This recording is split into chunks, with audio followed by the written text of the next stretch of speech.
This is another episode of Beyond the Dash. With me, I have Todd Powers. You've been a haul road driver for how long? Year. Oh my gosh.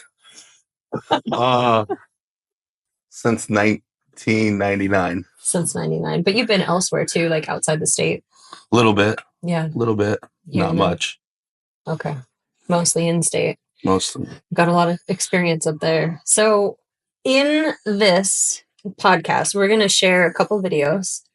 And we don't ever want to talk about names. We don't ever want to bring up any specific drivers or company names. So in this first video that we have, the driver was headed north, loaded, and had just come around Franklin Bluff. And something appears in the road. Let's see what you can see here.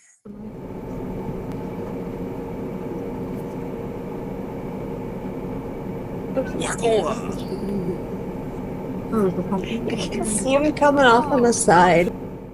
Yeah, that doesn't look very good. This driver ended up hitting 3 caribou in this instance. They were dispatched accordingly. Nobody suffered. Was Santa contacted? It was about that time too, I think. Yeah, Santa was contacted. Somebody got coal for Christmas, apparently. But the question is, like, do you have any comments about this? Is this something, have you ever experienced anything like this or know of anybody who has? Oh, yeah. That's textbook what to do. Don't try to swerve them. Don't try to brake the best you can. Center mass them in the middle of the road so you don't end up on your top. Right. Yeah, because if you slam on your brakes, then you are going to find yourself in a whole different scenario. Yeah, or if you swerve to avoid. Right. Hold your lane and whack-a-wah. Jeez. Well, and I think I'm sure this driver is thinking hindsight, probably should have been going a little bit slower. But it didn't look like bad visibility. I mean, there's tons of delineators there. That being said, sometimes these things happen. And those caribou come out in front of you, I guess. They like to drag race trucks to their death. I was driving north one time. And I saw, we were going through some fog, and so we were dropped down speed pretty low. And the driver ahead of me, he threw his backup lights on, and he's like, yeah, there's some caribou up over here on the right-hand side. And I was like, oh, okay, thanks for the heads up. We're not going very fast. And I'm pretty close to him. I want to keep an eye on him, And I watched that caribou come up and run right into his trailer tires. And it popped like a balloon. It was pretty bad. It was gross. But I was like, that was unavoidable. Like, that caribou went and jumped in front of his stuff. It was, and I know in this case it wasn't the same, but yeah, I mean, when things like this happen, equipment can be damaged. Obviously, animals are hurt, but the best thing you can do is try to keep it straight on the road. Yep. And keep it slowed down. Stay in your lane, do what you can do to control the impact. Right. Okay. You're such a talker. I swear. I'm sorry. I'll stay quiet. I'm always kidding. All right. So this next video clip that we have is actually yours. Yeah. Can you tell me a little bit about this? First trip in a new truck. Just going for a cruise with a single trailer to Valdez. I went down, loaded some plastic pipe for Fort Knox mine, and brand new truck. Oh man. Truck had I don't want to say it had 1,000 miles on it. Maybe 1,500. Really? Like, it still smelled clean. Oh my goodness. Yeah, it wasn't crazy slick. I didn't think it was crazy slick. It was a little overcast, and there's a little bit of snow dust. Just cruising along the river there by Saina Lodge, and I seen a car coming off in the distance, and this happened. And then this happened. Things went a little weird. Let's watch this.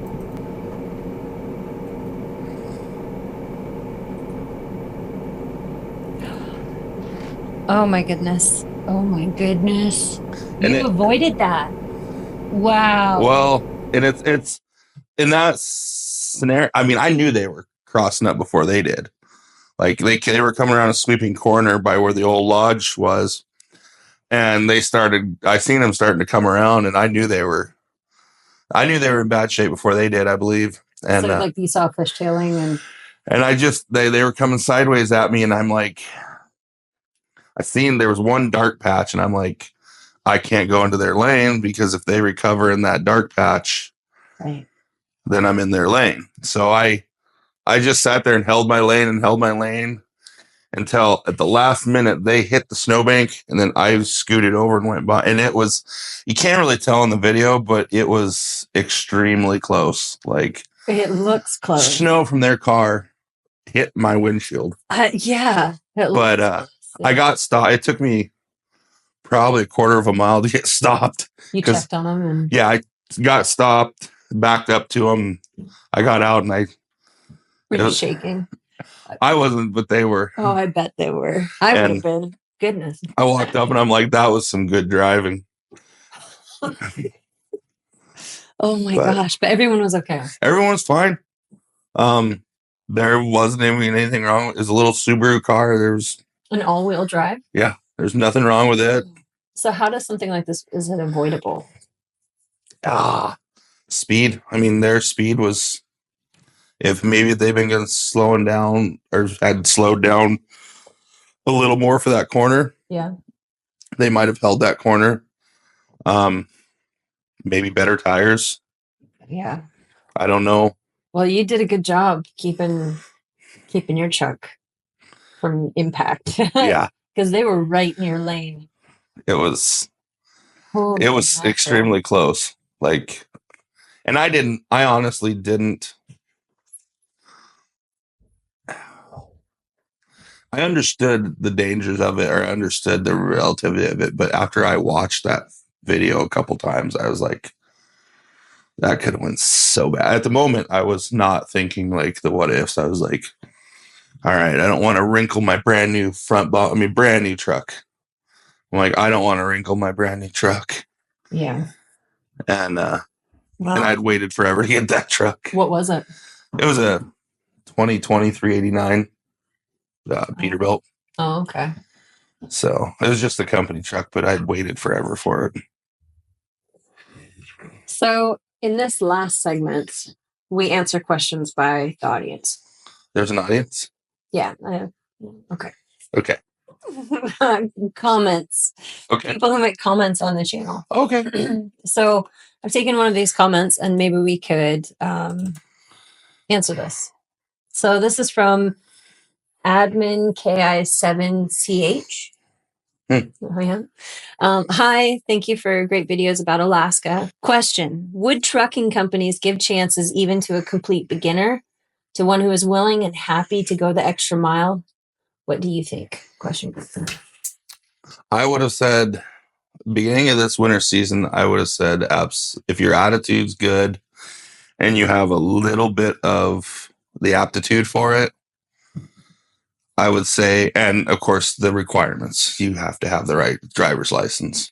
Right. So probably a lot of people have automatic restrictions, right? And stuff like that. There's very few automatic trucks up here, guys. The last 2 years, I've seen a lot of people that I didn't think they would give chances.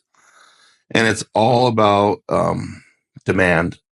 A lot of it is the demand. If the companies, they need help and they need, and the last couple of years, we've been in a situation where we needed help.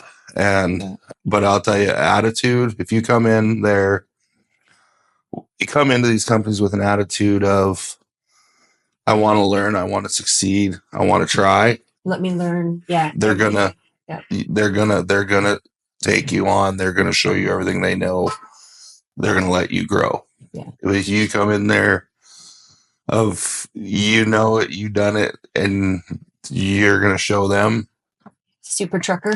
Yeah, they half time won't even talk to you. Yeah. Or they'll talk to you just long enough to figure that out. That's true.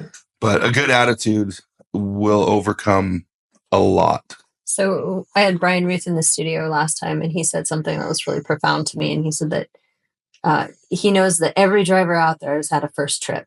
And that's really important to remember, is that, I had a first trip, you had a first trip, and there will be others. And if you are willing to learn everything you possibly can, go learn from this trainer, learn from that trainer. That's what I did anyway. He's and Brian's, I mean, don't tell him, but he's absolutely right.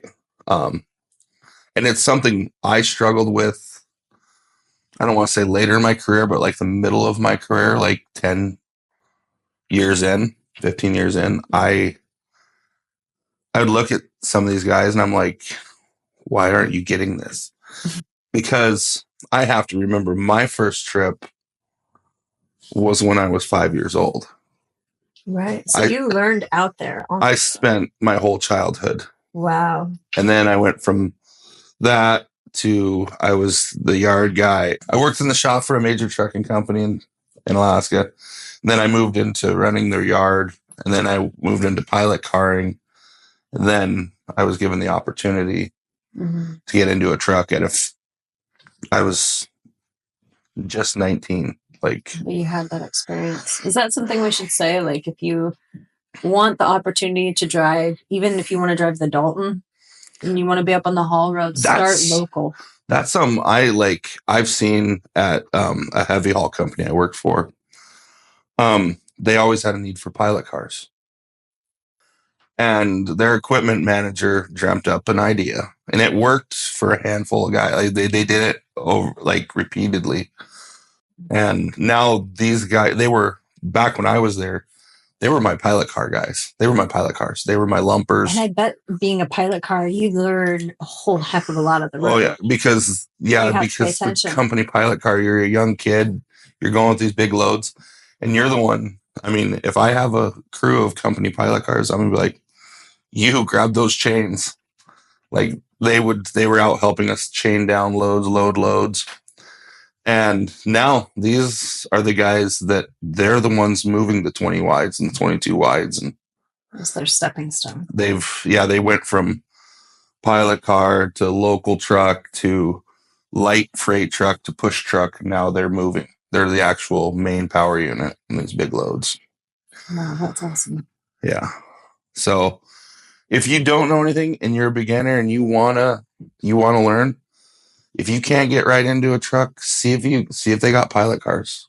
A lot of these companies have pilot cars open. Or working at some of these local companies loading the trailers. Yeah, too. Working in the yard, local truck. I have a good friend that told me today he started years ago in a bunny truck, and I just didn't see that in him. But you got to start somewhere. Yeah.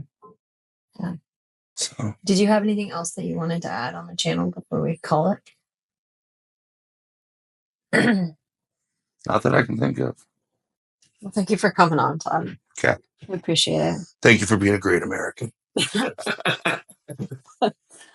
This is an episode of Beyond the Dash. Thanks for watching. If you have questions for some of these drivers, leave a comment down below. We'll get to them. Beyond the Dash. Don't forget to hit that like button and share with your friends.